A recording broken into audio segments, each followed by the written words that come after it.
olen Hanna, ma olen siin organisatsiooni supervisioonis. Me töötame muutustega organisatsioonis.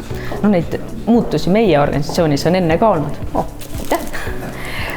Aga sellega on ikka valu ja vaeva olnud kõvasti. Seekord, kuna muutused on väga suured, täitsa riigireform kohe, siis mõtlesin, et teeks midagi teisiti. Kutsusime appi superviisori. Esimesel korral, kui me kokku saime, siis me kaardistasime üldise olukorra, panime eesmärgi paika ja täna meil on teine kord.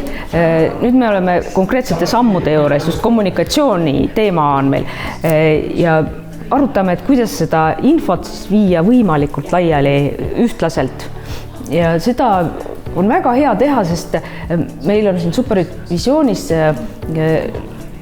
spetsialistist juhini kõik tasandid on esindatud.